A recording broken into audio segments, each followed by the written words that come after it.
Now we shall begin.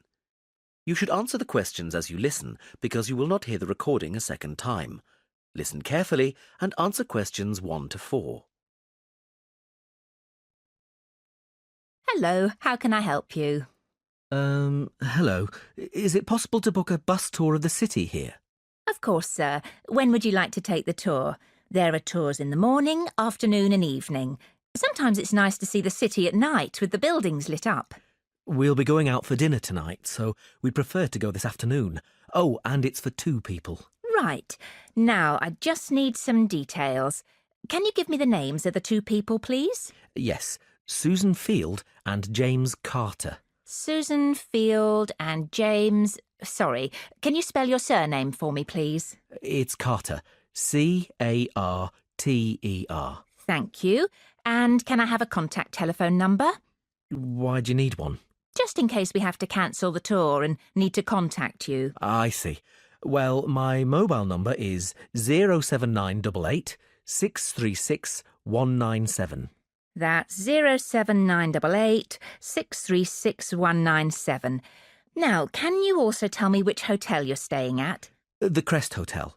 Oh, no, sorry. That's the hotel we're staying in next week. It's the Riverside Hotel.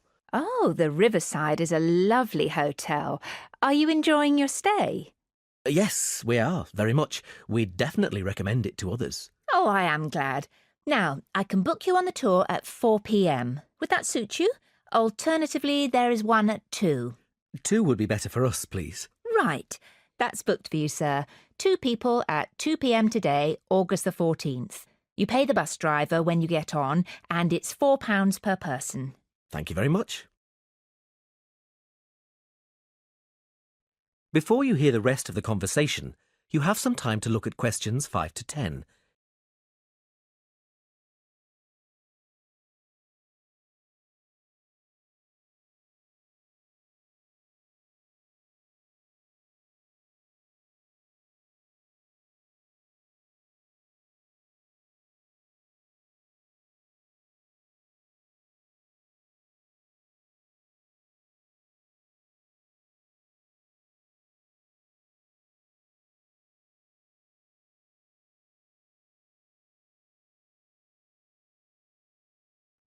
Now listen and answer questions 5 to 10.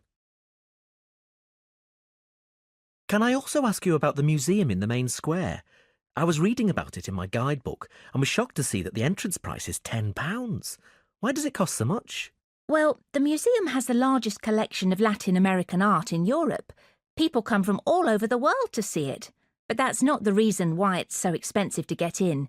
You see, the building is very old and it needs repairs. The £10 ticket cost will go towards repairing the roof and the walls. I see. Well, I suppose it's worth paying £10 to see the collection. Yes, I think so too. Is there anything else I can help you with? Actually, there is. I was wondering if you knew of any good restaurants in the area. Well, there are a few restaurants near the harbour and a couple on the beach, which are nice. The problem is that the smell of the fish market is quite strong down there. I don't think my girlfriend would be very pleased. I know what you mean. It's not very romantic, is it? My advice would be to go to the next town. It's bigger and the restaurant selection is wider. You can get there by taxi and it only takes about 10 minutes. The town is quite picturesque. Is it for a special occasion? Yes, it's my girlfriend's birthday, so I'd like to go somewhere special. Do you know any of these restaurants well enough to tell me about them? Well, I know about a few of them, and there are pictures in this leaflet here. Oh, this one here is lovely, the Bellevue, and it's extremely popular. It has a famous chef, so it's not cheap, but the standard of the food is very high. It's right by the sea, and there are wonderful views if you get a good table. Then there's the Lighthouse Cafe, you can see the picture here, which isn't really a cafe at all. In fact, it's a great restaurant, and a lot of TV celebrities and actors eat there. The place has been going for over 100 years. It's quite an institution around here. I'm not sure about those 2. They sound too expensive to me. I was thinking of somewhere small, not too upmarket, but with good food. In that case, what about Harvey's? The same family has run this restaurant for over a century, and it's reasonably priced and really popular with local people. Oh, and there's another family-run restaurant, Stonecroft House. New owners took over a month ago, and they're getting good reviews. There's a new chef there, and the food is meant to be very good. This leaflet has the contact details for all the restaurants, so you can just call them if you'd like to book a table. Great, thanks. You've been very helpful.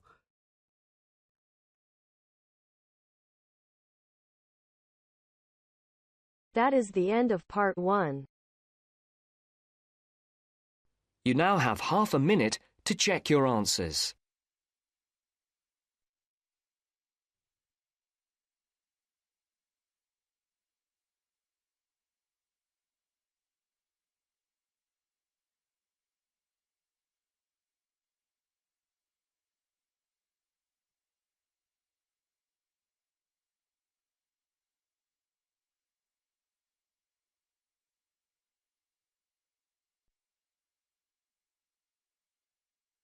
Now turns to part 2. Part 2. You will hear a presenter interviewing a student on a radio show. The student is talking about her experiences of mountain climbing. First, you have some time to look at questions 11 to 14.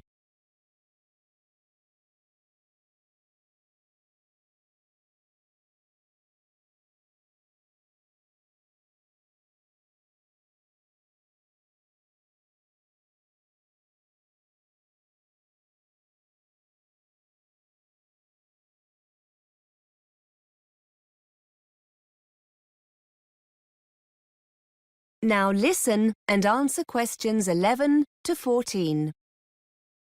Welcome back to BURS, your independent student union radio station. We're looking at some of the incredible feats one or two of you have been up to during your summer break. I'm with Catherine, who's going to tell us about her successful climb of one of the most iconic mountains in the world, Mont Blanc. Catherine, tell us a little about your achievement. Well, actually, it was the second time I've reached the summit. The first was in 2007, the year before I came to university. People are often surprised to hear how popular the mountain is with climbers. I've read somewhere over 30,000 people attempt the climb each year, and around 200 people a day summit during the summer season, so it's very crowded up there.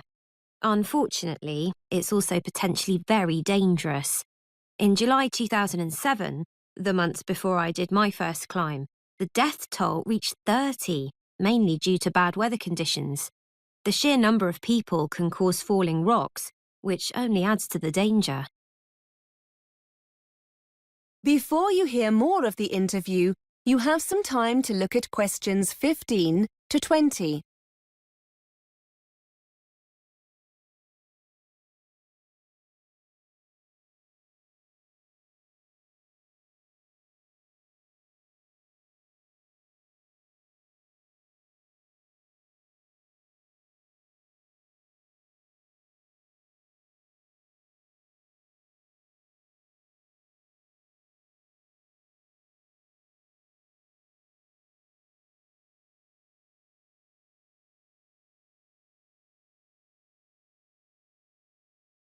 Now listen and answer questions 15 to 20.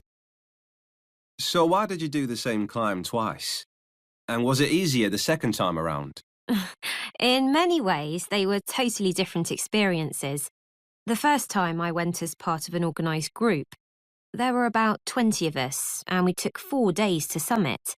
It was much more of a sociable experience compared to the second climb. This year, I decided to go solo with just one overnight stop.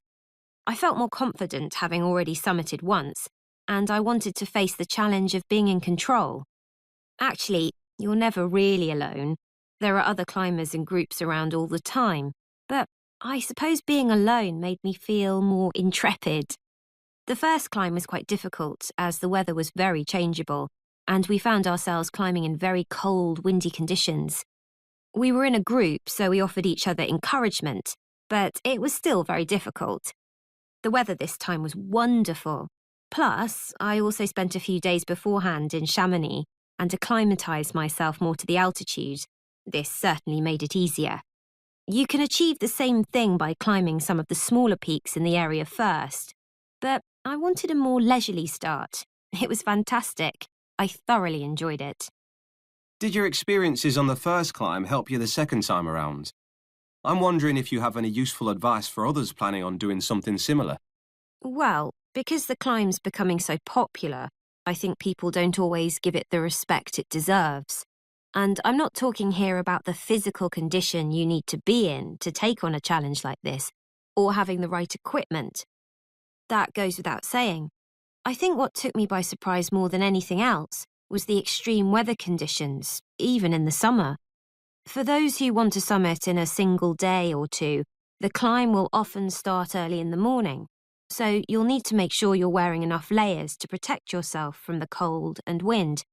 You'll be glad of this when you hit queues and find yourself standing around, waiting to move on. Then at the other extreme, around midday, you must make sure you're fully protected from the sun, or you're likely to get very badly burnt. Whether you climb alone, in a group, or with a guide, that will depend on your own experience. But however you decide to go, it's essential that you take your time and get used to the altitude. OK, many thanks for taking the time to come in and tell us all about it.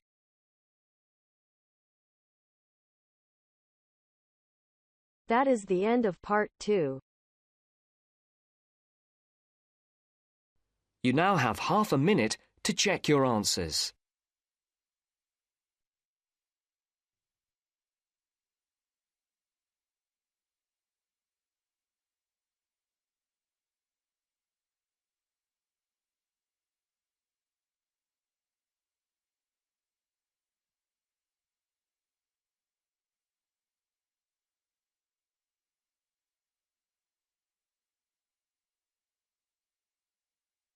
Now turns to part 3. Part 3. You will hear a talk about the yellow plaque scheme in Sydney.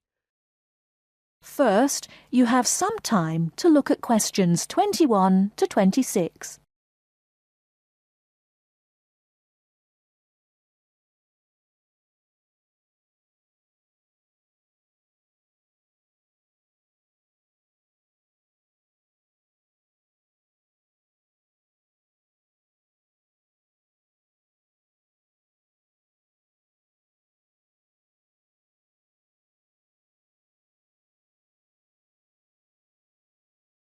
Now listen carefully and answer questions 21 to 26. Thank you for coming along to the Cultural Sydney talk. I'm going to start by telling you about the yellow plaque scheme, which has been running in Sydney for over 40 years and has been incredibly successful. When you're walking around the city, you'll see some buildings with a small round yellow plaque on them. If you take a closer look, you'll see the name and details of a famous person who lived in that very place. We have at present 130 plaques up in the city. The scheme has been great for tourism, but it was really started to raise awareness of the rich history of Sydney, both locally and nationally. And we think we've managed to do this. We also wanted to make people aware of the impressive list of important people who have lived in this city, and we've certainly achieved that. But that's not all. Although not part of our original aims, the scheme has also helped preserve some of the older and more important buildings in Sydney, because people now know that these buildings are a link to our past. Some of the buildings are actually over 180 years old, which for Australia is ancient. We actually think that this is where the scheme has achieved the most success, in raising the profile of our rich history. Of course, it has helped tourism, but not only that. Locals also walk around looking at the plaques. It has been really wonderful in highlighting our past. Some people are quite surprised to see who has lived here. Take Errol Flynn, for example. He was married in Sydney. We are planning on putting more plaques up, and a common question is how can people nominate a figure to be put on a plaque? It's quite a simple process. Applications can be downloaded from our website. If you want to nominate someone for a plaque, you just need the person's name, where they lived, and you need 3 signatures to approve your application. Our panel then checks that all the data you've submitted is correct, and hopefully, within a year, a new plaque will be erected. But you can't nominate just anyone.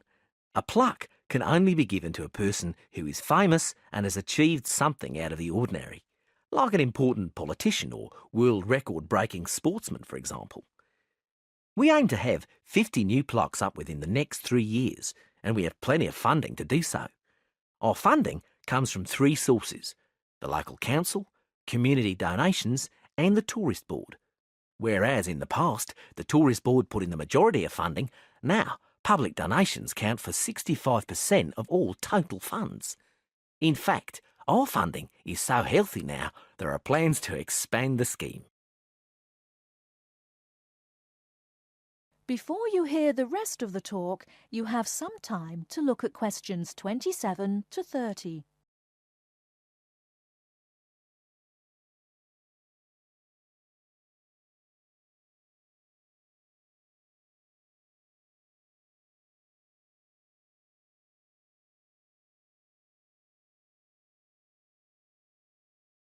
Now listen and answer questions 27 to 30. At the moment, we only have yellow plaques for all the famous people, but we are aiming to produce different coloured plaques so that people can do specific walks. For example, if they are interested in famous sports personalities, they can do a tour following the red plaques, the colour we are aiming to use for these people. We are looking at introducing grey, white and green plaques as well. We are thinking of using grey plaques to signify people who have done important work within the government, and white plaques for those who have done good works in the community. Lastly, our green plaques we think will be very popular. These will be for painters and sculptors, leaving our yellow ones for writers, actors and other people of note. We do hope you enjoy looking at the plaques around the city. We have guidebooks on sale in the gift shop where you can find all the plaques. These are priced at $11.99. That is the end of part 3. You now have half a minute to check your answers.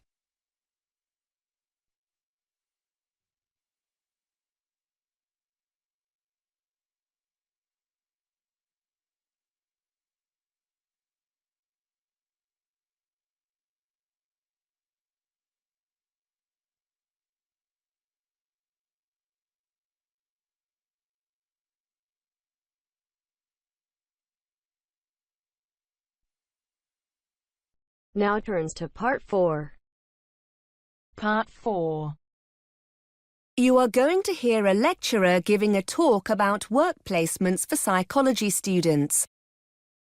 First, you have some time to look at questions 31 to 40.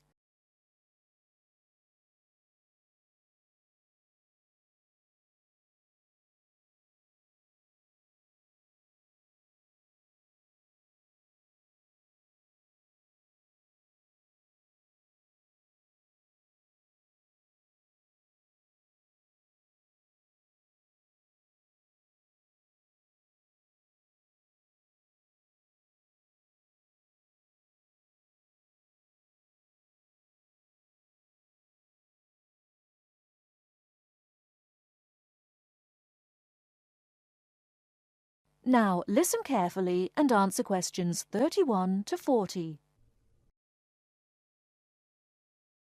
Good morning. I'm here today to talk about the placement that's offered to all psychology students. As you all know, this takes place in the 3rd year of the Psychology BSc.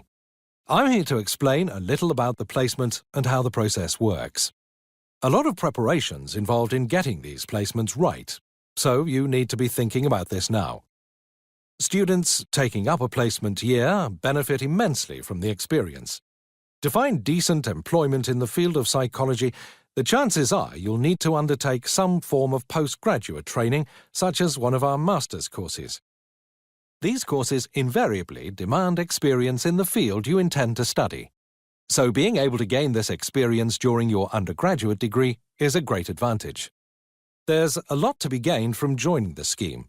Of course, it will help you identify the areas of psychology you may or may not be interested in. And you'll develop transferable skills such as problem solving, team working, communication skills. Skills that employers demand and that graduates often lack. Also remember that the placement will offer you networking opportunities to become acquainted with key players in your field. Many of our students who've completed a placement year take up a position with the same employer after graduation or after successfully completing postgraduate training. In fact, many of our students from previous years now hold influential positions in the police, the health service and the private sector as a direct result of their placements. The placement you choose will depend very much on your own area of interest. Those of you who have a particular interest in research can opt for a placement in a hospital unit, here or abroad, working in areas of forensic and clinical psychology. A post here can be very rewarding and allows you to contribute to qualitative and quantitative research data and learn practical research skills you can use in your coursework. For those who prefer hands-on experience of working with patients, there are a wide range of options available. We have links with several charitable and public sector organizations that support stroke patients and people recovering from serious physical trauma, for example due to motoring or industrial accidents. You'll have the opportunity to help them deal with long-term clinical treatment and pain management. There are several opportunities to work with addiction and rehabilitation units. The kind of experience you'll gain here can be very wide-ranging. For example, offering you the chance to observe group therapy and one-to-one counseling sessions for anxiety and anger management classes. Students are encouraged to give their reaction to sessions during regular team meetings, which can often be of benefit to both the student and the organization. For those of you interested in the application of psychology in education, we have a number of students who take placements working with children with special educational needs. Students in the past have worked as teaching assistants and contributed to teacher training workshops. There's a lot more information about this on the website, including case studies written by some of our previous students. These will give you a much wider and richer picture of our placements. As I said earlier, you should already be giving this some serious thought. Our placement officer, Greg Smith, will be able to advise you about the organizations we have contacts with and we've worked with in the past. Once you've discussed the opportunities available, we ask you to contact the organization concerned to investigate potential positions and to arrange an interview. Your personal tutor will be able to help you with updating your CV and interview skills. During the enrollment process, you'll have been notified of the need to obtain a CRB check. In cases where you're working with vulnerable people, it's a legal requirement that you've had a Criminal Records Bureau check carried out. Without this, we won't be able to approve the placement. If you haven't yet arranged this, you must notify the placement officer of this during your first meeting. He'll give you the necessary paperwork to make your application. Once you have the certificate, please supply a photocopy to the placement officer.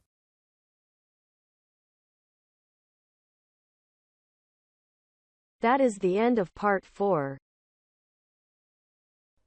You now have half a minute to check your answers.